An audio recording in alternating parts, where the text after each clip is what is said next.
안녕하세요. 저는 내일 모레 80을 바라보는 중풍 환자입니다. 몸이 이렇기 전만 해도 평범한 아내이자 엄마였습니다. 하지만 갑자기 찾아온 이 불행은 제 모든 것을 빼앗아 갔습니다. 남편 집안에서 대대로 물려받은 재산이 아무리 많아도 몸이 이러니 돈이고 뭐고 아무 소용이 없었습니다. 화장실도 스스로 못 가고 밥도 스스로 먹을 수 없는 이 몹쓸 몸뚱아리를 가지고 남은 여생을 살려니 막막했습니다.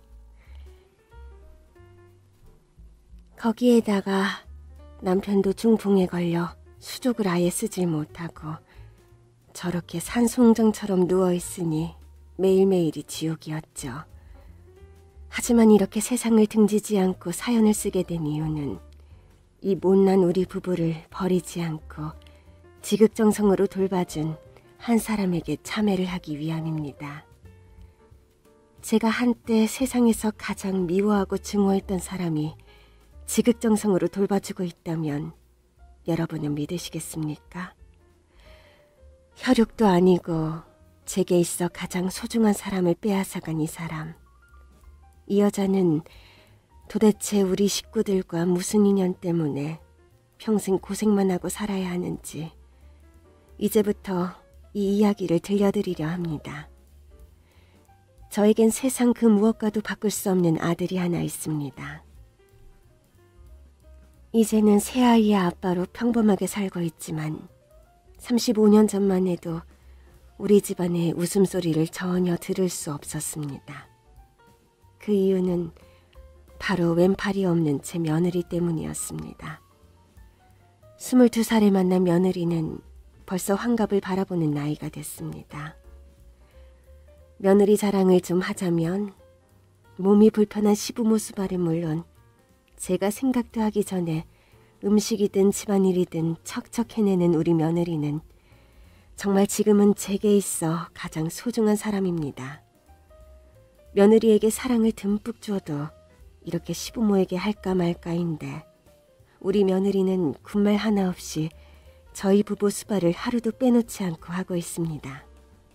본인도 몸이 불편한데도 말이죠.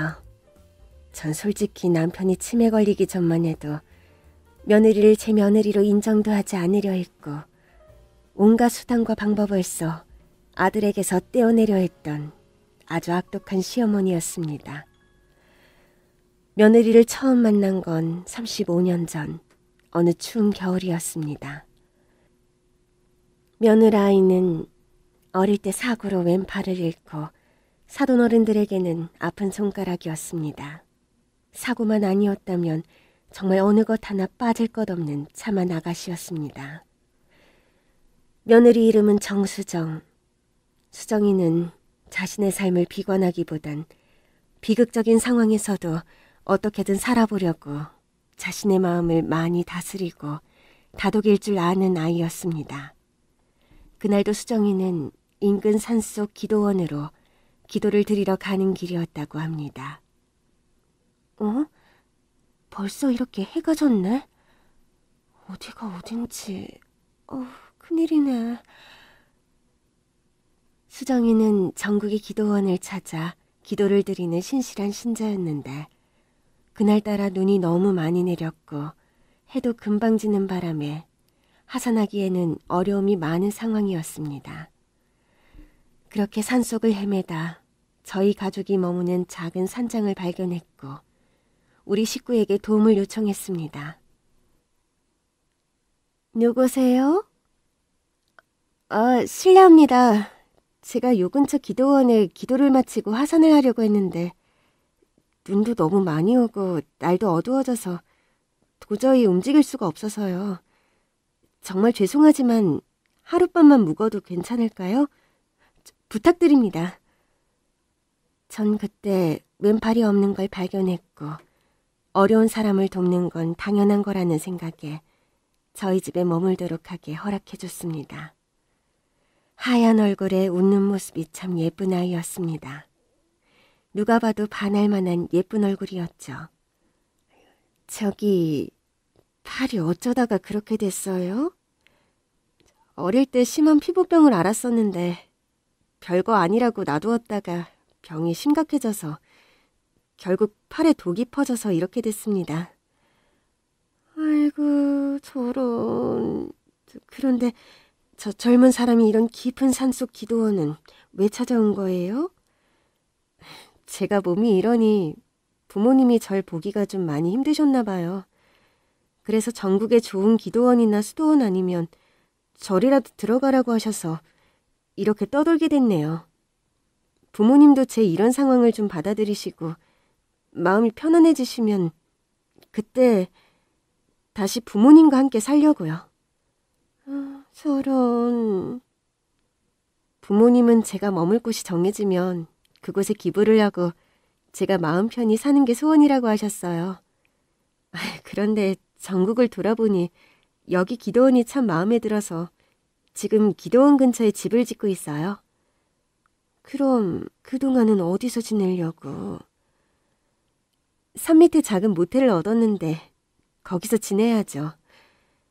아이고, 젊은 아가씨가 혼자 저 모텔에서 어떻게 지내요? 몸도 그리 불편한데. 그리고 또 기도하러 산에 오를 거잖아요.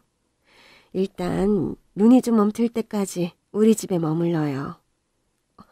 아니에요. 저 내일 해 뜨면 내려가야죠. 내가 딸 같아서 그래요. 난 자식이라고는 아들 하나뿐이에요. 항상 딸이 있었으면 좋겠다 생각했는데 아가씨를 보니까 참 마음이 많이 가네요. 방도 많으니까 집 다 지을 때까지 우리 집에 머물러요. 알겠죠? 참 그때는 그 아가씨가 제 딸같이 예뻐 보였습니다. 말투며 하는 행동 하나하나가 정말 어디 하나 흠잡을 데가 없었죠. 팔만 제대로 있었다면 정말 며느리 삼고 싶을 만큼 착한 아이였습니다. 수정이는 근처 기도원을 다시 다녀온 뒤 고즈넉하고 사람 발길도 없는 곳이라 참 마음에 든다고 했습니다.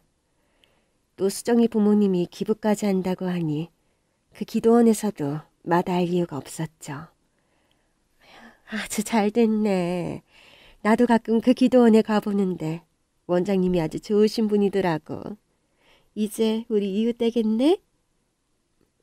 네, 이제 집만 다 지어지면 열심히 기도하며 살아야죠. 그래, 언젠가는 수정씨 마음이 하늘에 닿아서 좋은 일을 꼭 내려주실 거야. 부모님과도 언젠가 함께 살 수 있을 거고. 네, 그래야죠. 수정이는 우리 집에서 하숙을 하며 몇 개월을 지냈습니다. 청소며 빨래, 그리고 부엌일까지 도와주며 정말 딸처럼 저랑 너무 친해졌습니다. 그리고 당시에 아들이 대학 진학을 준비하고 있었는데 수정이가 한 번씩 아들의 숙제를 봐주는 걸 보고 저는 참 똑똑한 아가씨구나 생각했습니다. 엄마, 수정이 누나 저번에 왔던 서울대 과외쌤보다 엄청 쉽게 잘 가르쳐줘. 완전 머리 좋은 것 같아. 그래? 듣기에는 몸이 그래서 중학교밖에 안 나왔다고 하는데 몸만 멀쩡했으면 하버드 대학도 갔을걸? 진짜 머리 좋은 것 같아.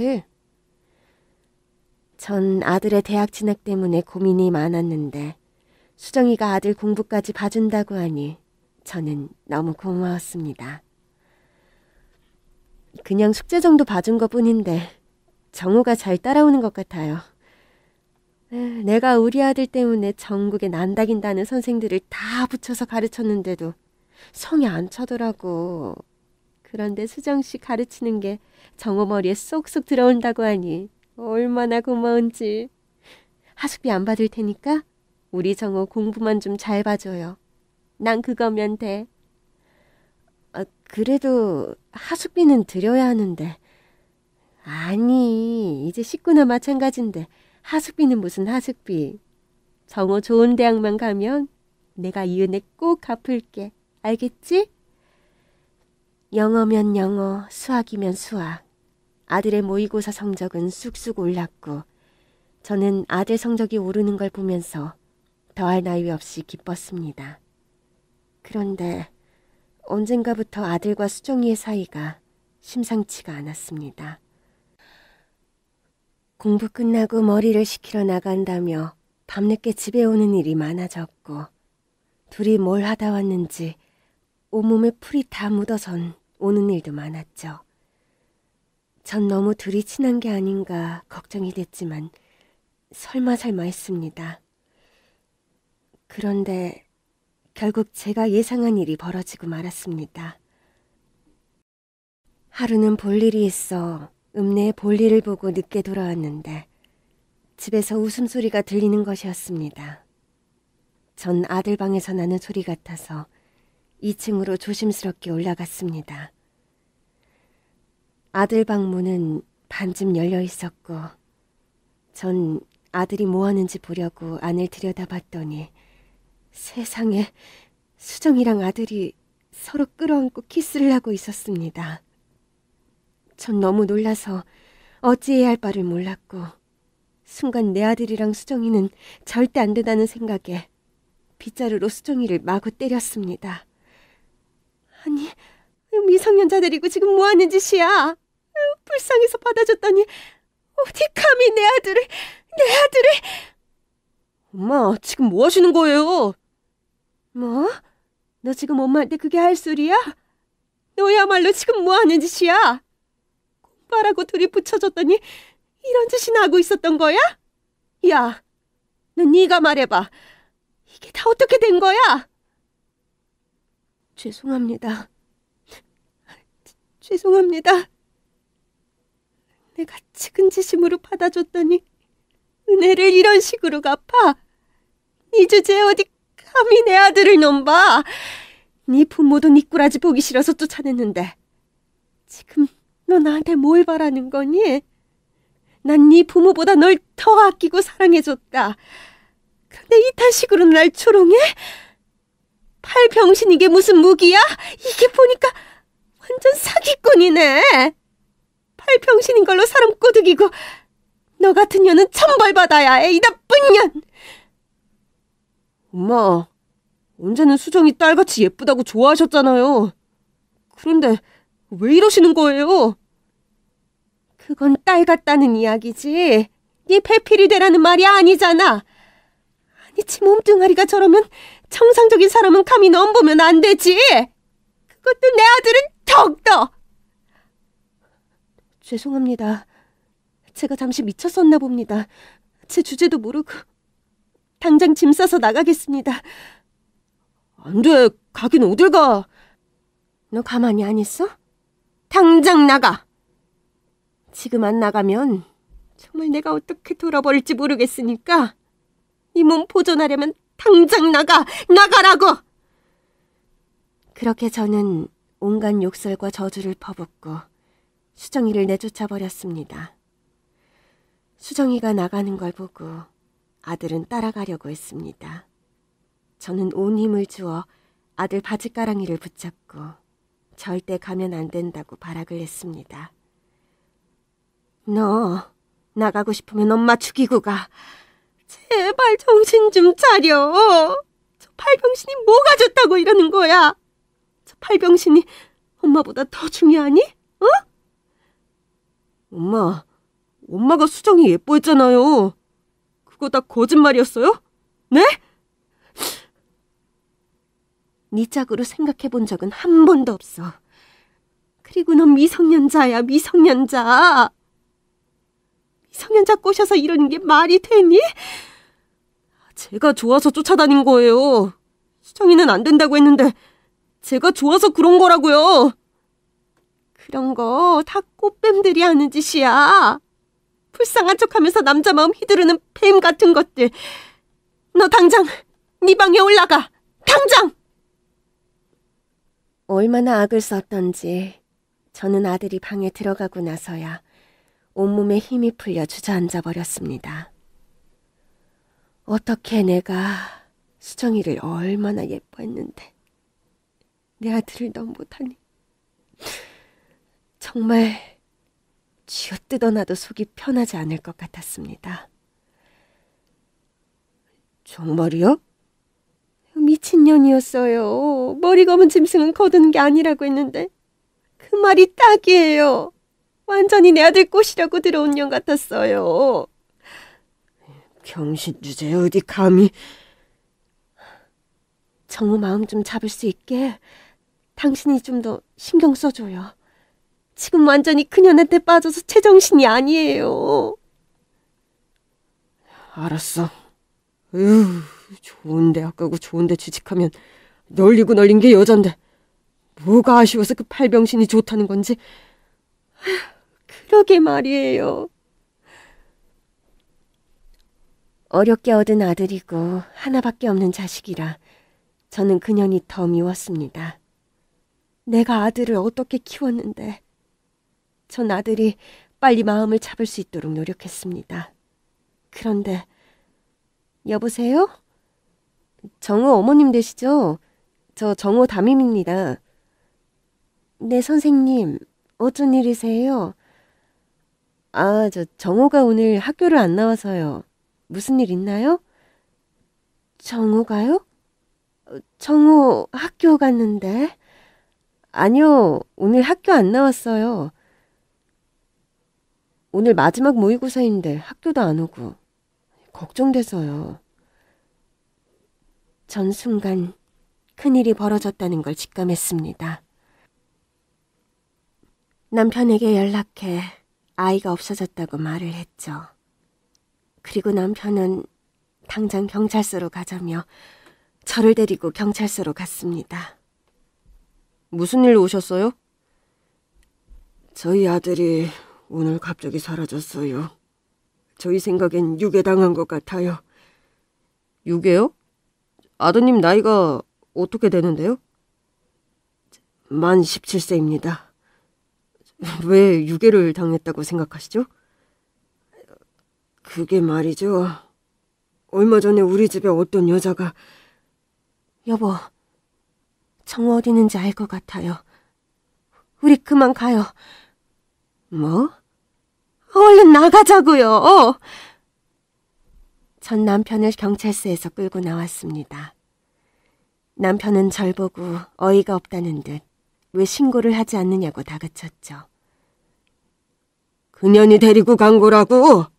당신도 그랬잖아. 이 동네 좁아요. 그리고 소문나면 우리 아들 앞날에 흠집 생기는 거 몰라요? 내가 알아서 찾을 테니까 학교에는 정우가 몸이 안 좋아서 며칠 학교 못 나간다고 이야기하세요. 내가 꼭 찾을 거예요. 반드시. 전 경찰서에 가서 순간 제가 생각이 짧았다는 생각이 들었습니다. 아들이 그런 여자한테 빠져서 집을 나갔다는 둥, 이런 소문이 나면 내 아들 앞날에 분명히 오점이 남을 거란 생각이 들어 혼자서 조용히 아들을 찾는 게 낫다는 판단이 들었습니다. 아들을 찾아 전국을 다 뒤졌지만 아들은 온데간데 없이 사라졌고 저는 아들을 찾는 게 생각보다 시간이 많이 걸릴 것 같아 학교에 자퇴서를 냈습니다. 어머니, 정우가 몸이 많이 안 좋은가요? 자퇴서까지 내시고. 네, 좀 많이 안 좋아서 애가 좀 낫고 나면 검정고시를 보든해서 대학 꼭 보내야죠. 학기 초에 성적이 참 많이 올라서 기대했었는데 안타깝습니다.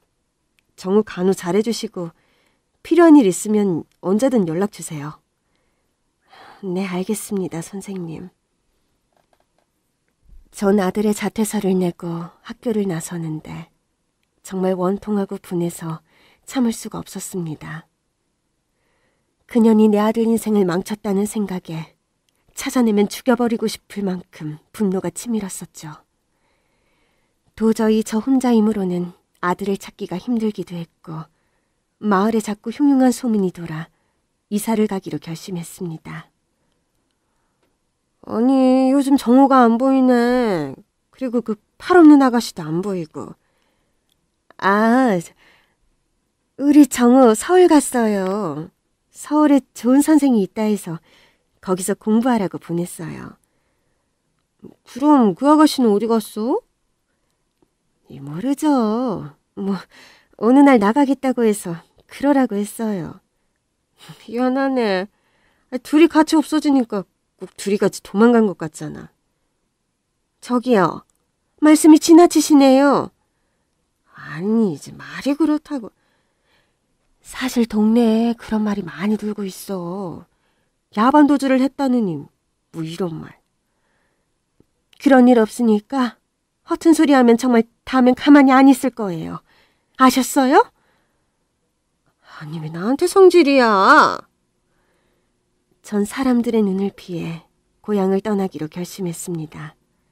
여기 더 있다간 아들에 대한 소문만 자꾸 눈덩이처럼 불어날 것 같아서 떠나는 게 맞다고 생각했죠.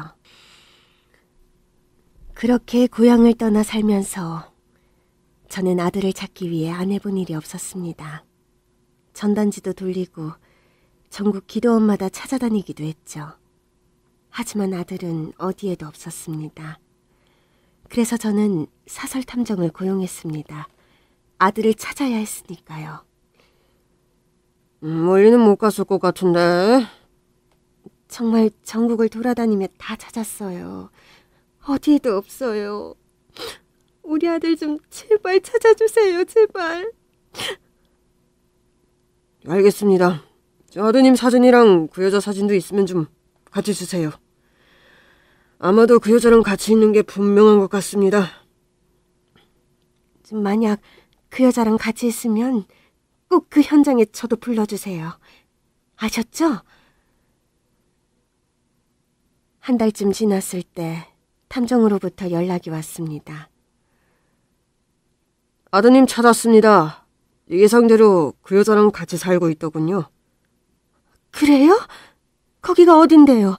제가 지금 당장 갈게요. 전 전화를 받자마자 아들이 있는 곳으로 달려갔습니다. 아들은 작은 시골 마을 시장통에서 짐꾼으로 일을 했고 그녀는 아들을 도와서 폐지를 줍고 다녔습니다. 전 그 둘을 보니 우라가 치밀어 주변 신경은 하나도 안 쓰고 그 자리에서 패악을 부렸습니다. 나쁜 놈! 이 나쁜 놈! 아이고, 나 엄마 죽는 걸 보려고 이러는 거야! 그렇게 없어지면 엄마가 어떨 것 같아? 어? 엄마 생각은 눈곱만큼도 안 하니? 이 호로 자식아! 어? 아유. 엄마, 죄송해요. 야, 이년아, 너 이리 와! 전 시장통 한가운데서 그녀 머리를 잡고 이리저리 패대기를 쳤습니다. 하지만 그녀는 소리 한 번 안 지르고 반항도 하지 않았습니다.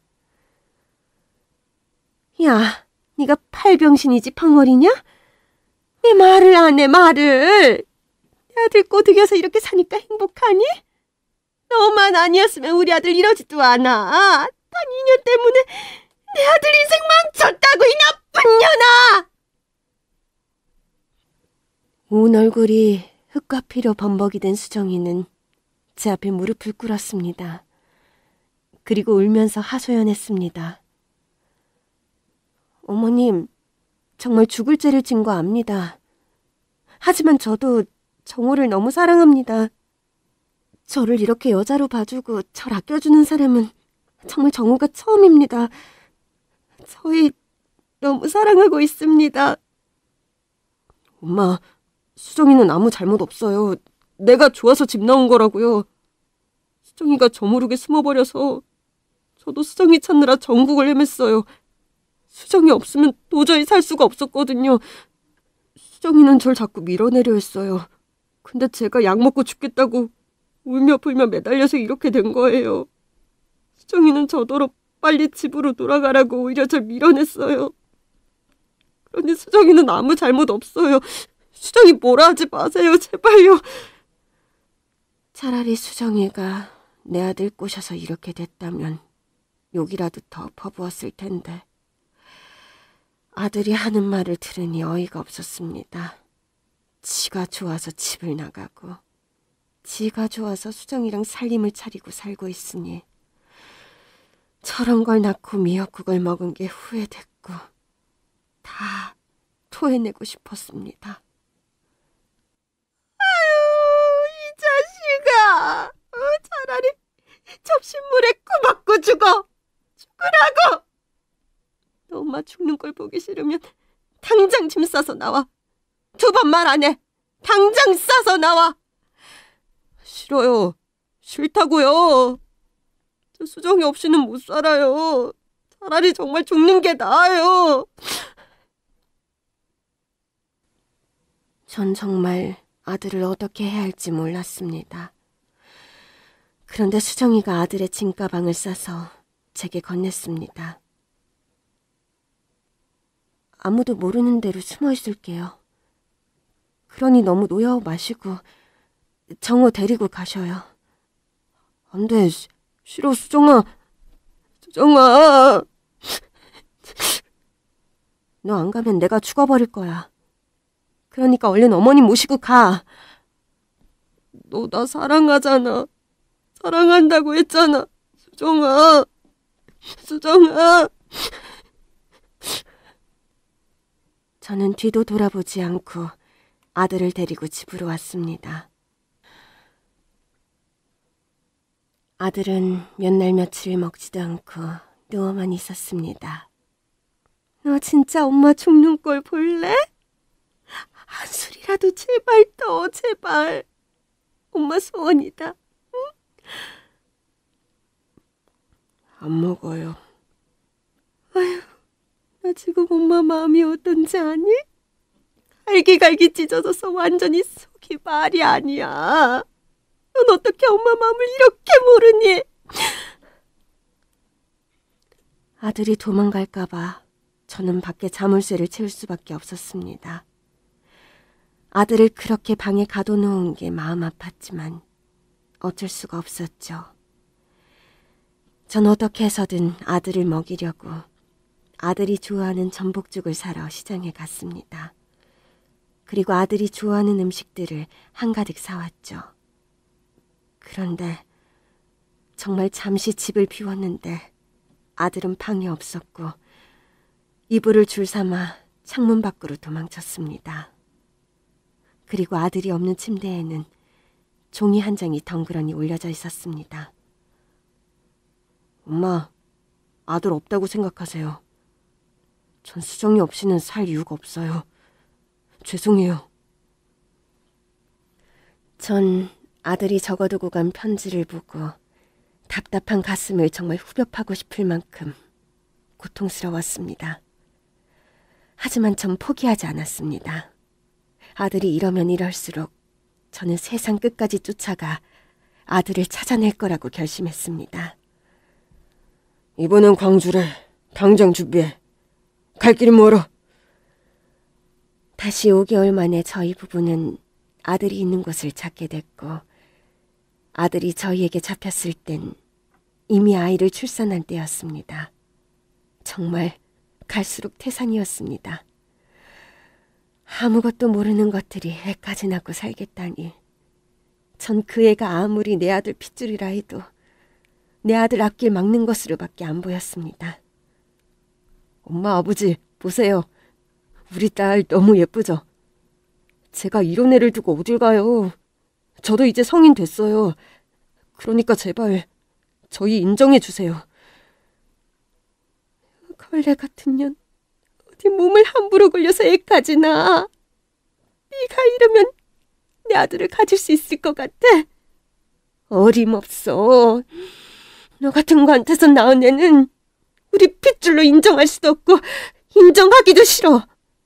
정호, 너 빨리 나와. 나오라고. 싫어요. 싫다고요. 제가 아빠인데 우리 딸을 두고 어디 간다는 거예요? 못 간다고요. 못 가. 이 자식이 정말. 이봐, 얼른 데리고 나와. 남편은 아들을 데리고 오기 쉽지 않을 것 같아 사람을 써서 아들을 거의 끌고 오다시피 집으로 데리고 왔습니다.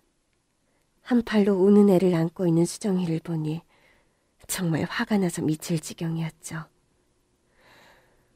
내가 예정 생각해서 이야기하마.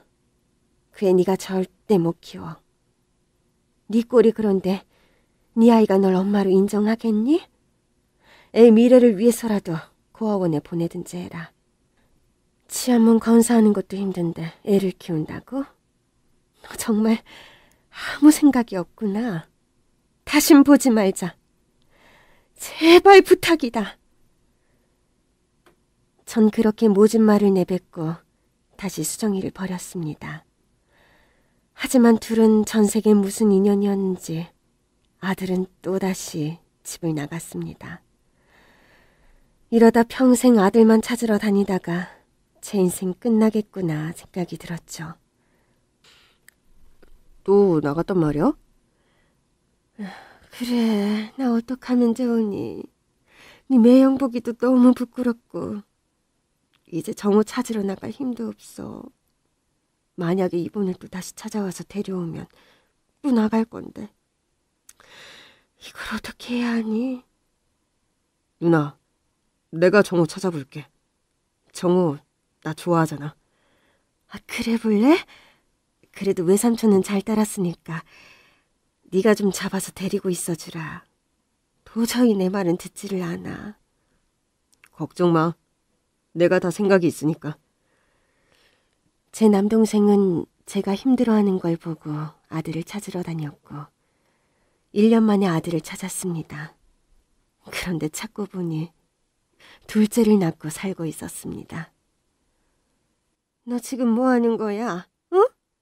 애를 둘이나 낳고 어쩌자는 거냐고? 어? 야, 너 정말 내 아들 잡아먹으려고 작정했어? 내 아들이랑 헤어질 마음이 있으면 이러면 안 되는 거잖아. 어? 이 병신 같은 년아!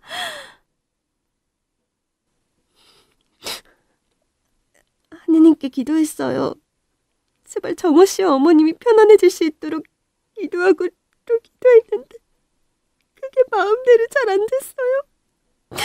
너무 죄송합니다. 그럼 애를 치웠어야지. 그럴 마음도 없었잖아. 애 낳아서 지금 은근슬쩍 정우랑 살려고 네가 작정한 거잖아. 어? 아니에요.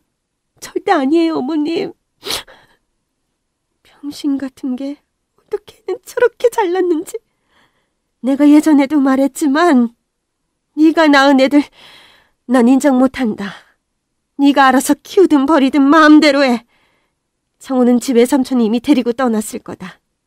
챙겨갈 짐이라도 있나 해서 왔더니 이 꼬라지를 보려고 내가 온 거였어. 아유, 제발 내가 이렇게 빌자. 어?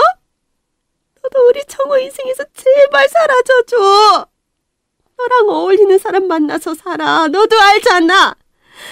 네가 정호 짝이 될 수 없다는 거. 제발 부탁이다. 알겠니? 전 이제는 수정이랑 마지막이다는 생각으로 협박을 했다가 부탁도 했다가 제발 서로 보지 말자고 부탁했습니다. 그리고 아들은 외삼촌 집으로 가서 지내게 됐죠. 정호, 별일 없지? 내가 일단 서로 좀 떨어져 지내면서 생각해보라고 했어. 그래도 안 되면 둘이 살라고. 뭐? 너 지금 그게 할 말이야? 누나, 지금 무조건 떼놓는다고 해서 해결되는 게 아니야. 일단 몸에서 멀어지면 마음도 멀어진다고. 일단 정우 안정시키고 내가 좋은 배필 만나게 해줄 거야. 일단 애를 진정을 시켜야 해. 정우 지금 제정신이 아니라고.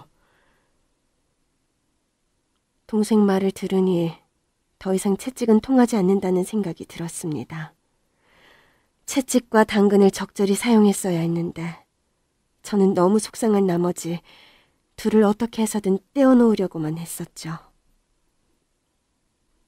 아들의 3번 가출과 이름도 모르는 인정 못할 손자 둘이 크는 동안 아들은 30대에 접어들었고 남동생은 아들에게 사별한 여자를 짝지어주고 결혼을 시키려 했습니다. 야, 너 제정신이야? 우리 정우가 왜 그런 여자랑 결혼을 해야 되는데? 왜? 누나, 솔직히 정우 사실혼에 애까지 둘이 있는 남자야. 천원짜리 알아보는 건 솔직히 양심이 찔리지 않아? 만약에 들키기라도 하면 우리 진짜 할 말도 없어. 그나마 사별했고 아이도 없으니 정우랑 짝지어주면 딱이겠다 생각했는데 누나가 싫으면 싫다고 할게. 그래도 우리 정우 내가 어떻게 키웠는데. 아유. 발병신보단 낫잖아. 안 그래? 동생 말을 들으니 그런 것도 같았습니다. 수정이랑 사느니 멀쩡한 여자랑 사는 게 훨씬 낫다고 생각했죠. 전 아들이 결혼을 해서도 또 마음을 잡지 못할까봐 수정이를 찾아가 이 악연을 정말 확실하게 끊어야겠다고 생각했습니다. 어떻게 지냈니? 그냥 애들 키우며 살고 있습니다. 이거 애들 분유라도 사줘라. 그리고 우리 정우 곧 결혼할 거야. 네? 법적으로 아무 문제 없는 남잔데 결혼하는 건 당연한 거 아니니?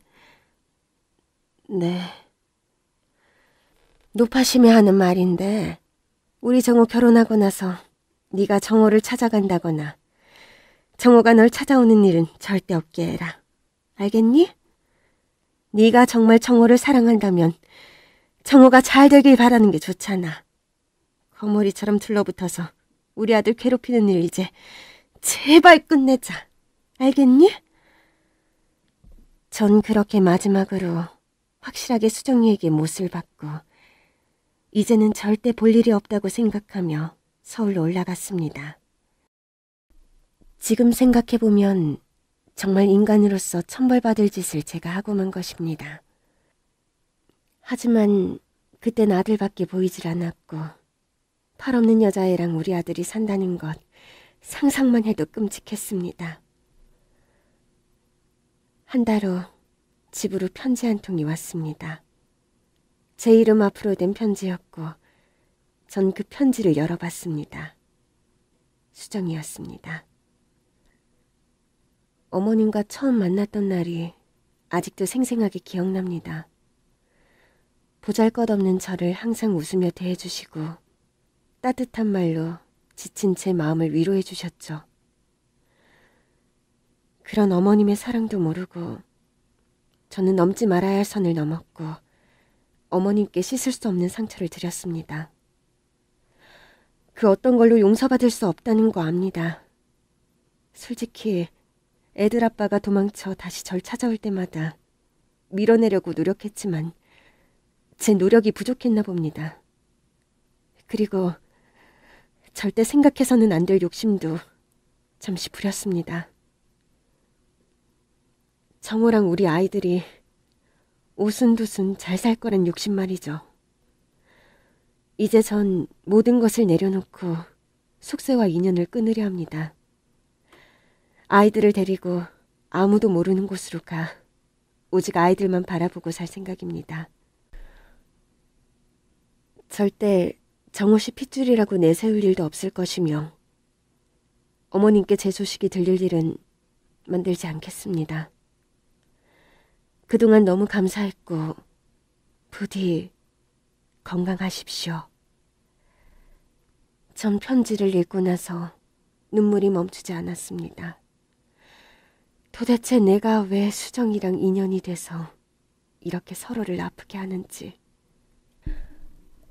원망과 안타까움이 동시에 밀려와 저는 말할 수 없는 슬픔에 빠지게 됐습니다.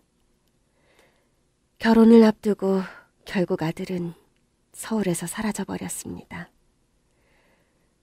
전 아들이 없어졌다는 이야기에 이제 놀라지도 않았습니다. 누나, 지금 사돈집에서 난리 났어. 도대체 어떻게 된 일이냐고. 또 그년 찾아갔겠지.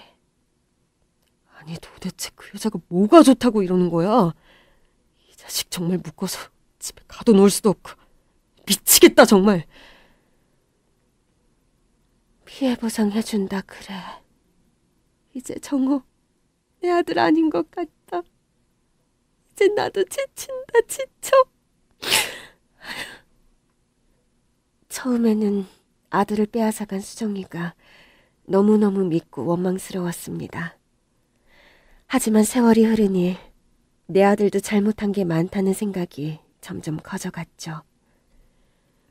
부모에게 이렇게 상처를 주고 지 살고 싶은 대로 살려는 놈이 어떻게 자식이라 할 수 있는지. 내 속으로 나온 내 아들 잘못이고 내 아들 잘못은 곧 내 잘못이라는 생각이 들었습니다. 몇 개월 후 동생을 통해 아들의 소식을 듣게 됐습니다.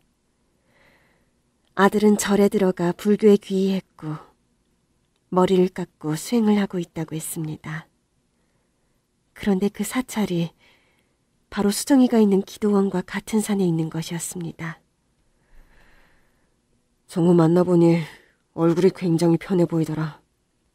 아무 생각도 안 하고 명상만 하고 있대. 그리고 그 여자한테 미안해서 그 여자가 있는 기도원을 알아내서 곁에서 그 여자랑 아이들을 위해 기도하면서 평생 살 거래. 둘이 만난 적은 없는 것 같아. 도대체 무슨 생각으로 저러는지. 스님이 됐다고? 참, 부모는 아예 생각도 안 하고 사는구나. 부모 마음은 이렇게 찢어져서 너덜너덜해졌는데. 나도 더 이상 뭐라 할 수가 없더라. 너무 단호했고 눈빛이 완전히 달라져 있었어. 정우도 많은 걸 포기한 것 같아. 죽어서라도 같이 있고 싶다면서 서로 만나지 못한 채 그냥 그리워하며 평생 살겠다니. 둘 다 정말 바보 천치가 따로 없었습니다. 하지만 사람 인연이 어찌 그리 쉽게 끊어지나요? 아들은 산에서 우연히 수정이를 만났고 아이들을 보자마자 또다시 마음이 무너졌다고 합니다. 수정아. 정우. 엄마, 저 아저씨 누구야? 스님이야? 근데 엄마 이름을 어떻게 알아? 아이고, 우리 예슬이 이렇게 많이 컸어? 우리 예준이도 키가 이만큼 컸네? 아빠가 매일매일 너희들 생각하며 기도하며 살았어. 너무 보고 싶어서. 너무 보고 싶은데 갈 수가 없었어. 그만해. 당신 애들 아니야. 다시 돌아가. 못하겠어. 못하겠다고. 당신이랑 애들 없이 정말 못 살겠어. 이대로 돌아가면 진짜 나 세상 떠날 것 같아. 수정아, 제발 나 좀 살려줘. 나 좀 살게 해줘. 둘은 그렇게 다시 만나 함께 살게 됐습니다. 둘은 워낙 눈에 띄는 커플이었기에 주변에서도 유명한 부부로 알려졌죠. 곰배파리 기도원 집사랑 스님이 같이 산다고 하니 사람들 입방아에 오르는 건 피할 수도 없었고, 이 둘의 사연은 방송까지 타서 TV에 출연도 하게 됐습니다.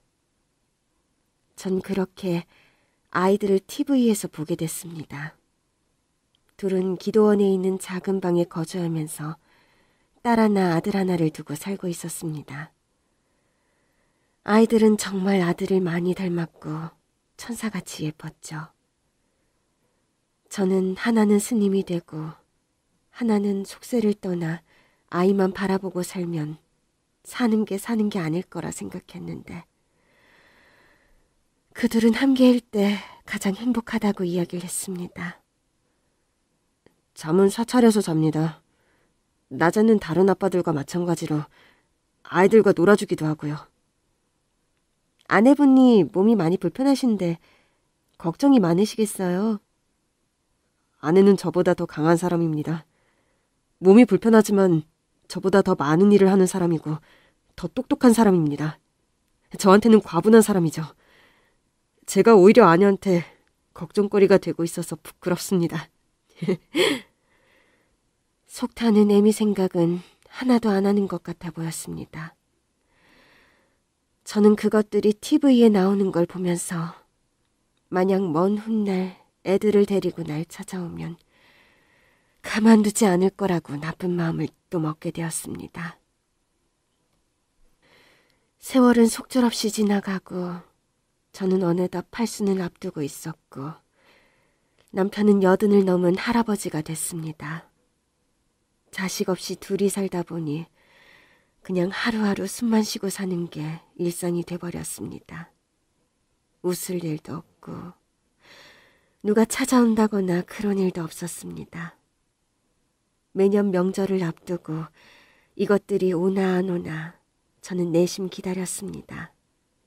하지만 아이들은 20년이란 시간이 다 되어가도록 소식이 없었고 전 이번 추석도 또 노인네 둘이 지내겠구나 생각했죠.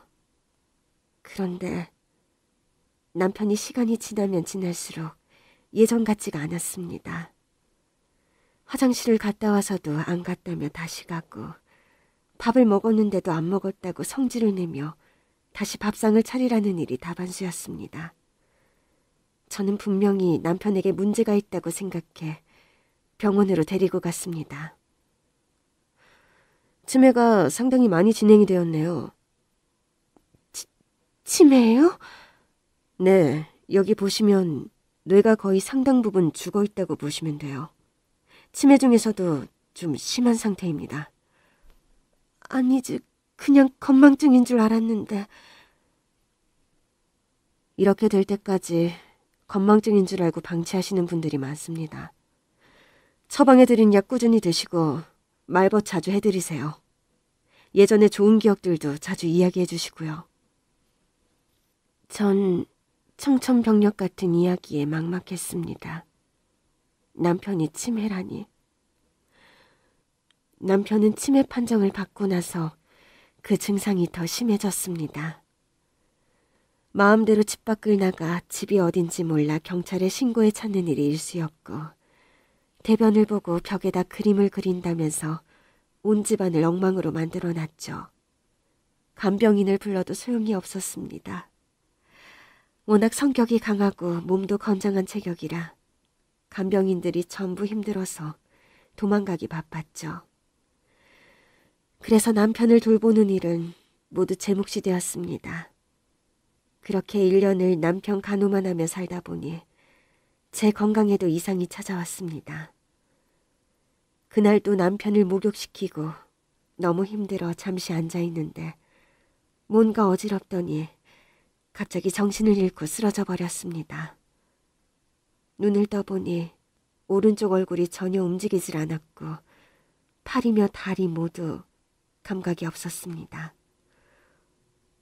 누나, 우리 누나 불쌍해서 어떡해. 나 왜 이래? 응? 응? 뇌출혈이 와서 오른쪽에 마비가 온 거야. 조금만 일찍 발견했더라도 이런 일이 없었을 텐데.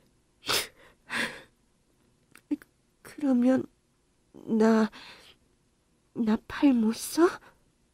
못 걸어? 누나, 내가 꼭 낫게 해줄게. 꼭 낫게 해줄게.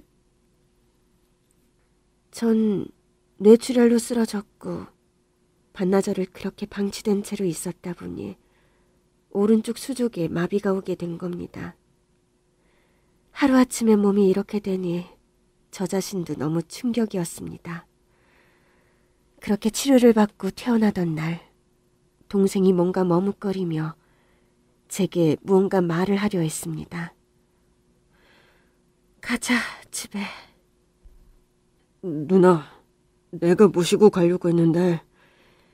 전 그때 제 병실로 누군가 들어오는 걸 보게 됐습니다. 저는 믿을 수가 없었습니다. 20년 가까이 보지 못했던 아들이 제 앞에 서 있는 겁니다. 엄마, 죄송해요. 우리 엄마, 불쌍한 우리 엄마. 저는 도대체 이게 무슨 일인가 했고 뒤따라서 너무 예쁘고 잘생긴 아이 둘이 절 꼭 안아주었습니다. 할머니, 보고 싶었어요. 저희 기억나세요? 제가 중풍으로 쓰러졌다는 소식을 듣고 아들은 아이들을 데리고 절 만나러 온 것이었습니다. 그리고 병실 문 앞에서 들어오지도 못하고 머뭇거리는 한 사람. 바로 수정이었습니다. 엄마, 애들 엄마랑 제가 몇 번이나 찾아가려고 했지만 엄마가 우릴 용서하지 않으실 것 같아서 매년 먼 발치에서만 두 분을 보고 돌아갔어요. 더 이상 엄마 아버지한테 상처드리기 싫었거든요. 근데 제가 너무 늦었나 봐요. 엄마가 이렇게 될 줄은 상상도 못했어요. 앞으로 엄마 아버지 제가 모실게요. 그러니까 너무 걱정하지 마시고 두 분 건강만 생각하세요. 아셨죠? 전 너무 묻고 싶은 한 가지가 있었지만 입이 떨어지지 않았습니다. 그런데 꼭 해야만 했던 이야기였죠. 혜미는?